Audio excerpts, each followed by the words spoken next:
Ucapkan kata luar biasa berulang kali, Gibran dikritik miskin diksi dari rmol.id.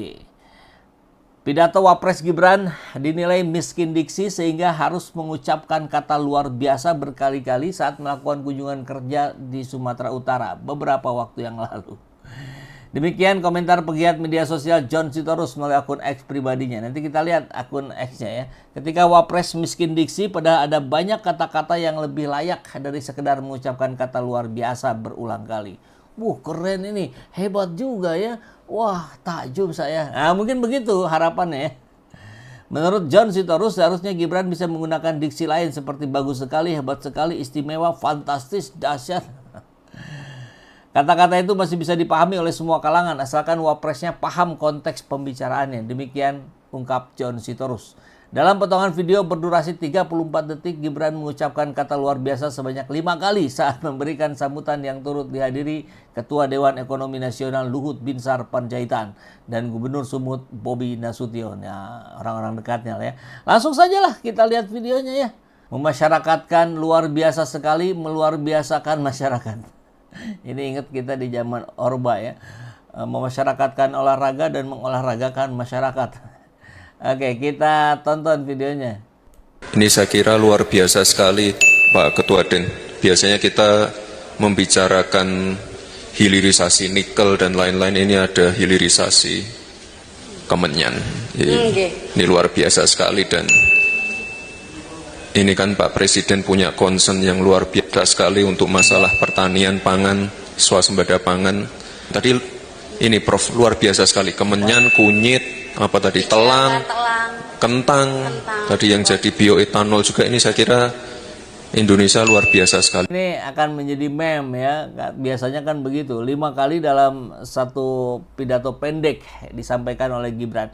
Ya, memang akhirnya kita menjadi gagal fokus, bukan membahas tentang bagaimana hilirisasi kemenyan dan sebagainya, yang memang itu bagus untuk dilakukan, tapi lebih kepada respon gitu. Ya itulah, kalau memang nggak baca teks, harusnya sih ya gimana lagi, kalau sudah begini ya baca teks saja lah, seperti Pak Jokowi ya. Sekalinya nggak baca teks jadi kebingungan orang semua mendengarnya. Satu itu, kemudian yang kedua, momen Gibran tampak kesulitan tebas batang tebu hingga dihampiri perwira polisi.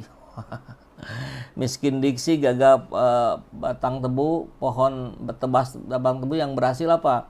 Mungkin tebang pilar konstitusi. Oke, kita lihat. Gibran memanen tebu di perkebunan tebu Jolondoro, Kabupaten Banyuwangi, Jawa Timur pada Senin lalu. Dari video yang diposting oleh YouTube Wakil Presiden Republik Indonesia, Gibran terlihat kesulitan menebang batang tebu menggunakan sebilah celurit. Saat itu Gibran ditemani Menteri Pertahanan Amran Sulaiman dan Gubernur Jawa Timur Khofifah. Gibran sudah mencoba berkali-kali mengayunkan celurit untuk menebas batang tebu tapi tak kunjung berhasil. Sedangkan Amran berhasil memotong 3 batang tebu. Jadi ya gerakannya itu nanti kita lihat di videonya ya. Pakai ilmu fisika dasar saja ini.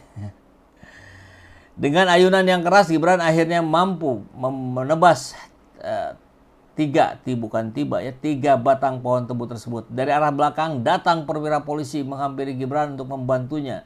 Sampai harus didatengin perwira polisi. Ya, itulah yang terjadi. Mari kita langsung lihat videonya dari John Sitorus. Gibran bisa menebang pilar konstitusi, tapi dia gagal menebang 3 batang pohon tebu. Satir sekali ya. Nah, inilah detik-detik Gibran kesulitan. Jadi menggunakan celurit seperti menggunakan gergaji. Ya enggak bisa gitu. Dia harus diayun dengan keras. Nah, sampai akhirnya dia melihat ke arah depan, nih gimana caranya? Oh, kayaknya harus agak diayun. Nah, mungkin begitu ya reaksinya. Nah, akhirnya berhasil. Padahal saya yakin ini sudah dibuat sangat tajam. Yang kedua, setelah dia belajar dari pengalaman, akhirnya dia bisa melakukannya dengan lebih cepat dari sebelumnya. Tapi tampaknya mungkin Gibran baru kali ini melihat atau memegang sebilah celurit ya. Karena dia tidak paham cara menggunakan celurit itu. Harusnya ini sekali tebang selesai.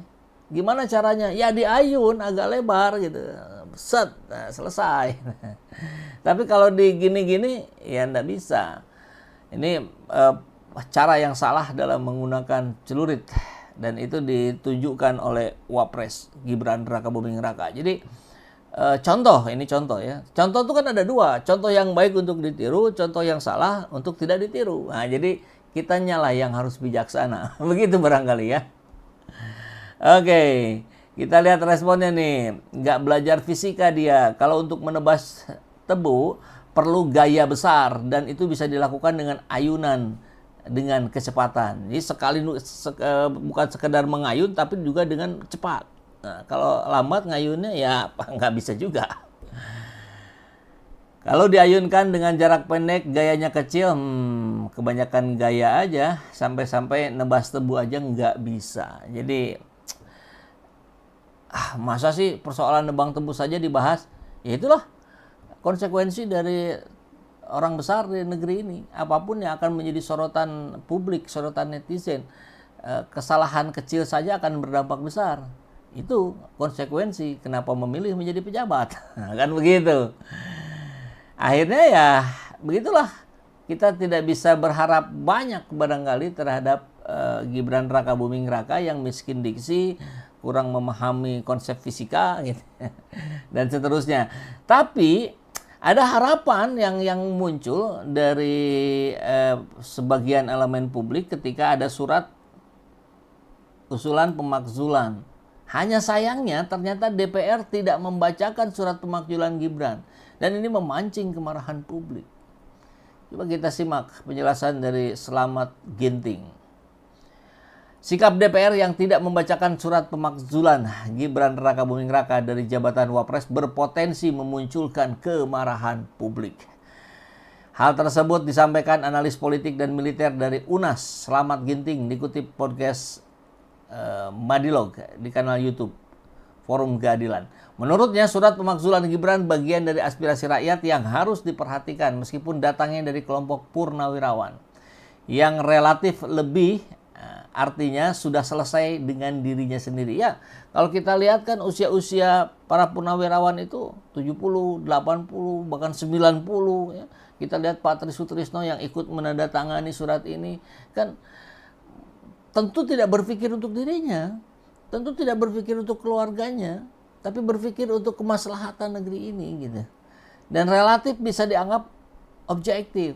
Ya karena langsung mewakili negara gitu, bukan mewakili kepentingan pribadi. Lanjut ya, wajar jika publik menunggu sikap DPR terhadap surat purnawirawan yang mengusulkan pemakzulan Gibran, mengingat Sekjen DPR Indra Iskandar sebelumnya sudah mengumumkan bahwa sebelum reses surat itu ada di tangannya dan kemudian sudah diserahkan ke pimpinan DPR, pimpinan MPR juga, ditembuskan ke presiden, ke mana-mana ya. Jadi tentu saja menurut saya ini sebuah anti klimaks dari DPR yang diharapkan oleh publik setelah reses cukup lama. Berarti mestinya ini dibacakan, tapi tidak sama sekali. Meski begitu, Slamet meyakini ada sejumlah hal yang membuat pimpinan DPR urung membacakan surat pemakzulan Gibran. Ia menyebut seperti momentum yang tidak tepat karena adanya gejolak politik dalam negeri dan geopolitik akhir-akhir ini. Ya, berarti memang ada sebuah peristiwa, ada serba kemungkinan. Kemungkinannya pertama mungkin nggak enak ya, baru reses pertama masa langsung dibacakan. Jadi mungkin yang kedua nanti masih ada peluang gitu ya. Jadi masih perlu waktu melihat situasi-situasinya. Namun Slamet memperkirakan eskalasi politik dalam negeri dalam kondisi yang tidak stabil apabila pembahasan itu tidak stabil apabila pembahasan surat pemakzulan Gibran terlalu lama ditunda. Oke. Eskalasinya akan berubah, berpotensi menjadi tidak stabil begitu ya kalau tidak dibacakan. Karena gerakan-gerakan elemen rakyat ini terus bergerak ya, terus melakukan aktivitas di mana-mana. Resikonya seperti apa kalau ini sampai tidak dibahas? Saya kira akan ada ekstra parlementer yang akan bertindak. Ya, yang tentu yang dimaksud ekstra parlementer adalah kelompok-kelompok elemen-elemen masyarakat itu yang kemudian terus berupaya untuk mendorong dengan berbagai cara, salah satunya lewat media sosial ya, yang terus digaungkan dengan prinsip barangkali no viral, no justice, gitu ya. Tapi yang menarik juga kemungkinan lainnya adalah adanya 4 tokoh ini yang dinilai menjadi penentu pemakzulan Gibran yang belum sepakat. Ada Pak Prabowo, ada Bu Mega, ada SBY, ada Surya Paloh. Jadi 4 tokoh ini yang dianggap oleh Slamet Ginting menjadi 4 empat tokoh yang harus sepakat dulu nih. Kalau 4 ini sudah sepakat, masuk itu barang. Tapi kalau ternyata ada 1-2 yang belum sepakat, ya belum bisa dieksekusi. Kan seperti kita tahu rumor-rumor yang banyak disampaikan dan diakui oleh anggota dewan sendiri, mereka agak kesulitan karena apapun ya ditentukan oleh ketum partai. Nah, bicara ketum partai, suaranya berapa gitu kan? Kalau yang suaranya besar baru dia berpengaruh, kalau tidak ya nggak dianggap juga. Kan kurang lebih begitu. Ini fakta yang terjadi.